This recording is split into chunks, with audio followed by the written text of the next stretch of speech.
Hello students, हम लोगों ने पिछले वीडियो के अंदर जो है 1.1 एक्सरसाइज का बेसिक पढ़ा था और उसके अंदर नंबर सिस्टम से रिलेटेड काफ़ी सारी बातें जो है सीखी थी।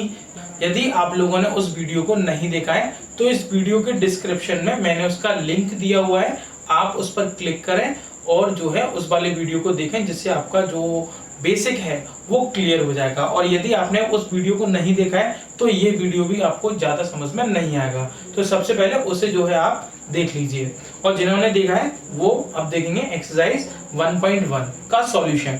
तो जरा देखेंगे एक्सरसाइज 1.1 में क्या है। स्टार्ट करते हैं क्वेश्चन नंबर फर्स्ट।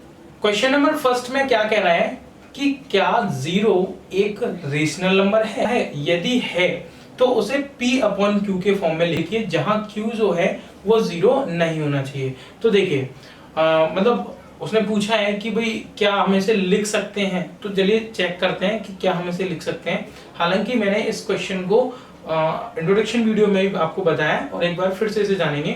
0 एक परिमेय संख्या है या नहीं है? तो देखिए परिमेय संख्या क्या होती है, जिसे हम P/Q के फॉर्म में लिख सकते हैं। रेशनल नंबर क्या होता है? रेशनल नंबर होता है P/Q। कंडीशन ये होती है कि P/Q जो है वो दोनों ही पूर्णांक होंगे, लेकिन जो Q होगा वो 0 के बराबर नहीं होगा। 0 को छोड़कर कोई भी पूर्णांक हो सकता है, जो नीचे Q है वो कोई भी पूर्णांक हो सकता है। अब जैसे ये 0 लिख रहा है, यदि मैंने इसके नीचे 1 मान लिया, आप एक बात बताएं कि यदि मैंने इसके नीचे 1 मान लिया तो इस क्वेश्चन पर क्या इफेक्ट पड़ा? पहले ये 0 था, अब 0.1 है। यदि मैं 1 का डिवाइड 0 में दूंगा तो कितना आएगा? तो भी 0 रहेगा। भाई यदि 1 का डिवाइड हम किसी में भी दे लें उतना ही वैल्यू जो है रहती है। यहाँ तो 1 ही नहीं बल्कि 2, 3, 4 कुछ भी मान सकते हो, क्योंकि किसी का भी डिवाइड 0 को छोड़कर आप किसी का भी जो डिवाइड है वो यदि आप 0 में देते हैं तो रिजल्ट जो है वो आपको 0 ही मिलेगा। तो 0 को हम 0.1, 0.2, 0.3, 0.4 व्हाटएवर जो भी आप लिखना चाहते हैं लिख सकते हैं। तो आप देखेंगे क्या ये परिमेय संख्या है? तो देखिए ये दोनों जो है वो पूर्णांक है और जो Q है वो 0 नहीं है। तो अतः हम कह सकते हैं अतः यह एक परिमेय संख्या है। Hence it is a rational number। तो यहाँ लिख दीजिए अतः यह एक परिमेय संख्या है। ये जो है वो एक्सरसाइज 1.1 के क्वेश्चन सेकंड और थर्ड हैं और दोनों ही क्वेश्चंस लगभग सेम पैटर्न पर हैं।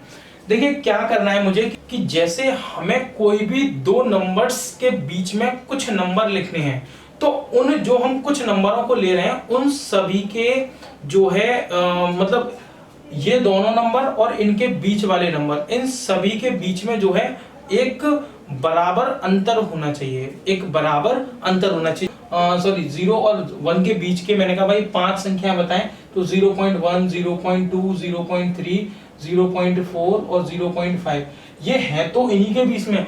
लेकिन आप देखेंगे कि भाई यहाँ तो 0.1 का डिफरेंस है, यहाँ पे भी और यहाँ पे भी, लेकिन 0.5 और 1 में यदि आप डिफरेंस देखेंगे तो 0.5 का है। तो ये जो डिफरेंस है वो हमें सेम रखना है। मैं एक और एग्जांपल आपको देता हूं। जैसे भाई मैंने आपसे कहा 2 और 10 के बीच में एक नंबर बताएं।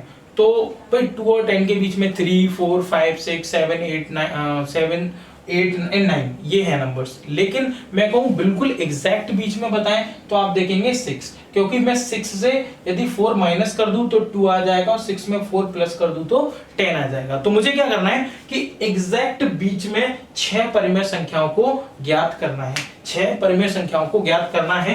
तो चलिए देखेंगे किस तरीके से जो है ज्ञात करें। ये है 3 और ये है 4। मुझे इन दोनों के बीच के 6 परिमेय संख्याओं को ज्ञात करने के लिए जो है बहुत एक सिंपल सा मेथड है। आप सबसे पहले इन्हें अंश अपॉन हर यानी न्यूमरेटर अपॉन डिनोमिनेटर की फॉर्म में इसे लिखेंगे। जैसे ये है 3 तो इसके नीचे भी 1 मान लें और इसे भी 1, यानी रेशनल नंबर की फॉर्म में मैंने इसको लिख दिया। अब कितने नंबर जो है हमें फाइंड आउट करने हैं? 6 6 परिमेय संख्याएं ज्ञात करनी है। तो 6 परिमेय संख्याओं को ज्ञात करने के लिए आप 6 में 1 ऐड करें, यानी कितना हो गया 7, और 7 का ऊपर नीचे मल्टीप्लाई करते हैं।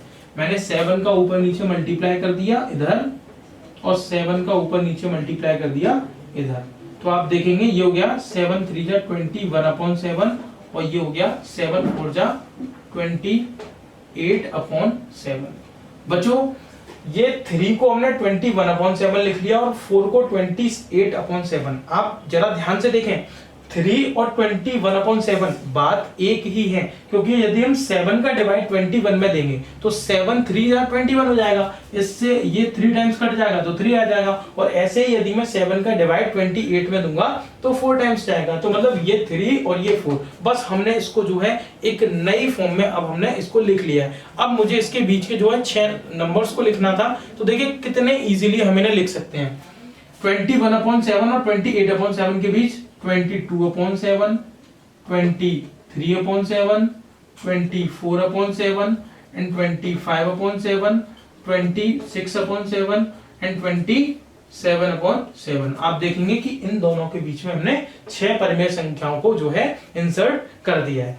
नेक्स्ट हम बात करेंगे अगला क्वेश्चन, वो भी बिल्कुल सेम है। यहाँ हमें 3/5 और 4/5 के बीच में 5 परिमेय संख्याओं को लिखना है। 5 को लिखना है, 5 में आप एक ऐड करें, कितने हो गए 6। तो 6 का ऊपर नीचे इधर मल्टीप्लाई करें और 6 का ऊपर नीचे इधर मल्टीप्लाई करें। आप देखेंगे 6 दिया 18 और 6 पंजे 30। ऐसे इधर 6 4 से 24 एंड 6 5 जा 30। तो 18/30 और 24/30 के बीच में कौन कौन से नंबर्स आएंगे? 19/30, 20/30, 21/30, 22/30 एंड 23/30। ये जो पांचों संख्याएं हैं वो इन दोनों के बीच में आ रही हैं। Next and the last question हम डिस्कस करेंगे इस एक्सरसाइज का, क्वेश्चन नंबर 4। इसमें क्या है, हमें ट्रू एंड फॉल्स को बताना है। सबसे पहले देखिए, ट्रू एंड फॉल्स को हमें याद नहीं करना, समझना है अच्छे से, तो जरा समझेंगे। सबसे पहले उसने बोला है प्रत्येक प्राकृत संख्या एक पूर्ण संख्या होती है। तो जरा देखेंगे, मैंने यहाँ पर एक छोटा सा जो है कुछ आपके लिए लिखा है। पूर्णांक संख्या होती है 0 1 2 3 4 5 और इधर माइनस में। प्राकृत होती है 1 2 3 4 5 और पूर्ण संख्या होती है 0 और हो जाती है ऐड जो है प्राकृत में, तो 0 1 2 3 4 5। तो देखिए, यदि मैं कहूं कि प्राकृत संख्या पूर्ण होती है, प्राकृत संख्या पूर्ण होती है, बिल्कुल होती है। देखिए पूर्ण के अंदर ये सभी प्राकृत भी आ रही है, ये जो पूर्ण है इसके अंदर प्राकृत भी आ रही है, तो प्रत्येक प्राकृत जो है वो पूर्ण संख्या होती है। तो ये हो जाएगा सत्य। अच्छा, यही क्वेश्चन उल्टा हो कि भाई प्रत्येक प्राकृत पूर्ण होती है, तो भाई प्राकृत के अंदर सभी पूर्ण संख्या नहीं आनी, और भी कुछ संख्या, एक 0 नंबर और है जो प्राकृत के अंदर नहीं आ रहा, तो जो है प्राकृत संख्या पूर्ण के अंदर आ रही है। तो मतलब प्राकृत पूर्ण तो हो सकती है, लेकिन सभी पूर्ण प्राकृत नहीं हो सकती, तो इस वजह से ये जो है सत्य है। प्रत्येक पूर्णांक एक पूर्ण संख्या होती है। देखिए पूर्णांक है ये सब, और इनके अंदर पूर्ण जो है वो है ये। तो भाई पूर्ण जो है, पूर्ण संख्या, सभी पूर्ण जो है वो पूर्णांक तो हो सकती हैं, लेकिन सभी पूर्णांक में जो सभी पूर्णांक हैं वो पूर्ण के अंदर नहीं आते। आप देखेंगे ये जो पूर्णांक है वो पूर्ण नहीं है। ये वाले पूर्णांक तो पूर्ण हैं, लेकिन ये जो पूर्णांक है वो पूर्ण नहीं है। तो सभी इंटीजर्स जो है वो होल नंबर नहीं होते हैं, तो ये जो इंटीजर्स हैं वो होल नंबर नहीं है। तो सभी पूर्णांक पूर्ण संख्या होती है, यहाँ हम कर देंगे असत्य, क्योंकि सभी जो पूर्णांक हैं वो पूर्ण संख्या नहीं है। पूर्ण सिर्फ इतनी है, सभी नहीं है। ठीक है, लास्ट देखेंगे, प्रत्येक परिमेय संख्या एक पूर्ण संख्या होती है। तो देखिए परिमेय संख्या तो भाई ये भी है, परिमेय संख्या तो ये भी है, तो क्या ये पूर्ण है? पूर्ण तो सिर्फ ये है। सभी जो परिमेय है वो पूर्ण नहीं होती, क्योंकि देखिए परिमेय ये भी है और ये पूर्ण नहीं है। और ऐसे ही एक शांत दशमलव वाली जो संख्या होती है वो भी परिमेय तो होती है, लेकिन पूर्ण नहीं होती। तो परिमेय संख्या पूर्ण होती है, सभी नहीं, असत्य लिख देंगे। ये है false. True, false and false. ये आपको समझना है अच्छे से, याद नहीं करना।